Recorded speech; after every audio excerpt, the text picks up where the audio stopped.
Yes. We're gonna try and Skype her in, but it's like 3-hour difference.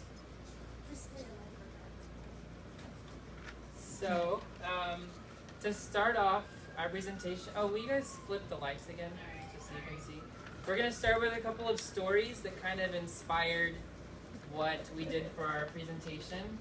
I don't know how well you can see this map, but this is a map of part of Philadelphia. This is South Philly, this is West Philly, and if you look right here, it's Southwest Philly, where we live.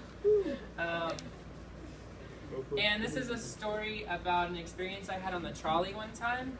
The trolley line is marked by this purple, or what is purple on a normal screen, but by this purple line. So this is our trolley route that we take home every day. And right about here, well, it's actually labeled up here as University City or University of Pennsylvania, Drexel, and right around here is the University of Sciences is located. And then along this route, it changes into the neighborhood that we live in, which is Southwest Philly. So one time when I was kind of in this area, there were some students on the trolley that were talking about where they needed to get off the trolley, and they were afraid they were going to get off on the wrong place, and they kept talking about not going past 50th Street because it was really dangerous. They didn't want to go there. You know, they wandered down there one time, and it was a really scary experience for them. And sitting there listening to them, the only people talking on the trolley, with a trolley full of people who live past 50th Street, was really uncomfortable for me because I was like, I live past 50th Street. I love where I live.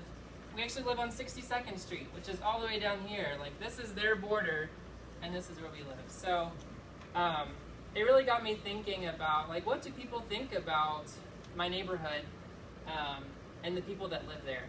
So that's just one story to get us thinking about these issues. And Denise is going to tell them. Hello. So I'm from California, and moving into Philly, I'm in 10, and they're at our house, and they're like really good boys, full of life, and just like eager to learn. And one of the first things, like when you get to know someone, you ask like, how old are you? What grade are you in? How do you like school? And so I asked them, and Zamir is 10, and Jalen is 9. And Decided, how do you work against social isolation? A book.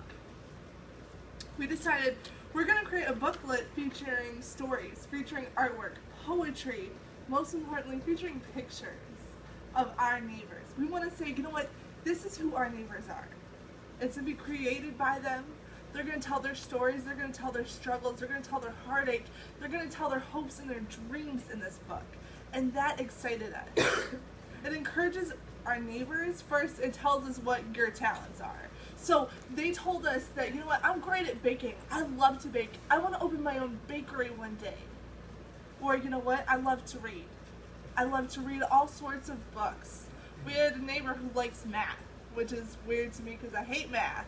But we have a neighbor who loves math. And so we've learned what their talents are. And so now we're encouraging them. Can you take those talents and encourage these children? Projects that we're doing is that we didn't want to come here like we were, you know, the savior. We're missionaries. We're gonna come, you know, save the world here in Philly. So we went to partnership with organizations that are already in existence. But we found that it was pretty challenging. We were looking for nonprofits that wouldn't mind working with youth that live in under-resourced neighborhoods. So we live close to a park. The name is Connell Park. Bella stumbled upon an article that somebody had written of their experience, it was a blog or something, written of their experience of the park. And we read it, and I was pretty upset about it, but it was true, some of the stuff they were saying about the park. But there's this building in the middle of Connell Park. It's a really nice building. It has books on it and like a bookworm coming out of an apple. But we never really saw anybody like come out of that building. But it looked like it could be really great, like to be used for kids to do like homework or study or read. or be able to use computers or whatever. So there was a number on that blog, on that article, and I called it like 3 times, and they didn't even have like a voicemail set up, so it just rang 3 days straight. So I don't know, I just gave up. And then everybody else, you know, contacted some nonprofit organizations too.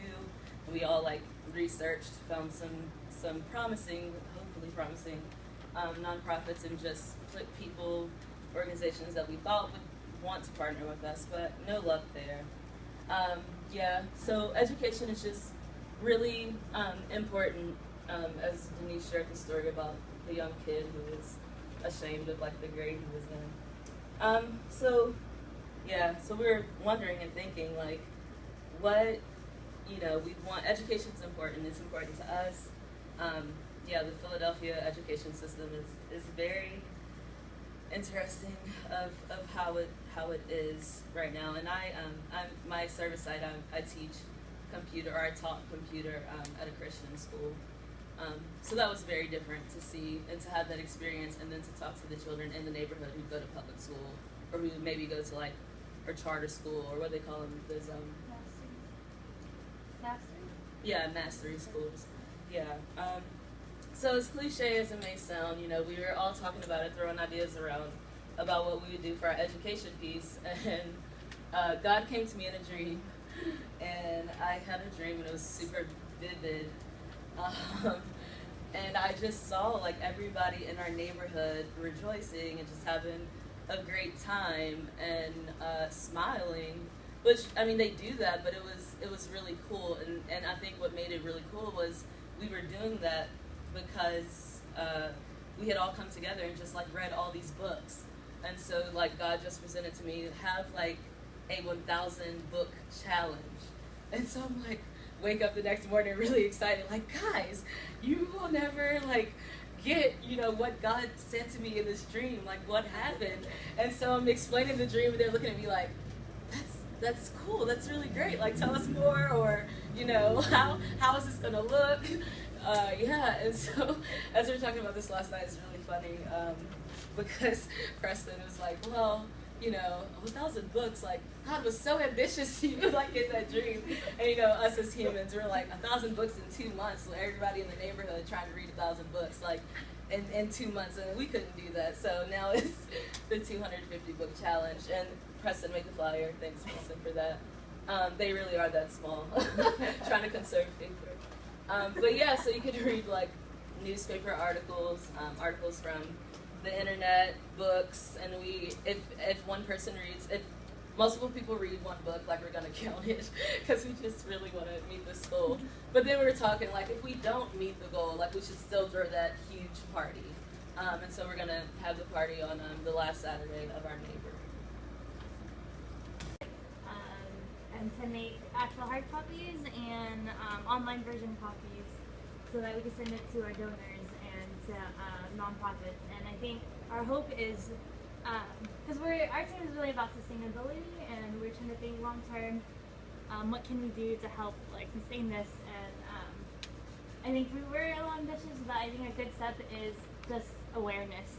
And so like the more copies we're able to hand out, whether it's to friends, neighbors, or organizations, just people, the better it is, because like Nicole was saying, like they get to know people, they get to know stories, and it's not just the place that defines people, but it's the people that define the place. And it's about really that 62nd Street, you know, where we live, is a beautiful place with beautiful people, and that just have so much, I don't know, beauty and beauty, but there's just so much character and personality, and it's just a shame that because of the place that we're in, that people are ignored. And so, yeah, so we just hope that the book will just shed light on that. And for our book challenge, is just read, and just be able to read with our neighbors, and to have family read with their kids, because I think that's where it all starts, is just to attack education, is to really have family involvement, to have parents care about wanting their kids to succeed, and having parents care about how their kids are doing in school. So if you read together, then you're knowing more about each other and spending time together. And so I was just sitting up for the celebration that Sophie was talking about.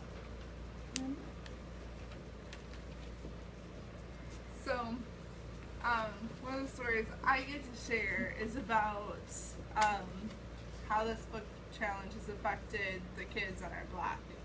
One day I was walking home from work and I was tired. I was just ready to go and crash, take a quick nap before I had to cook, okay?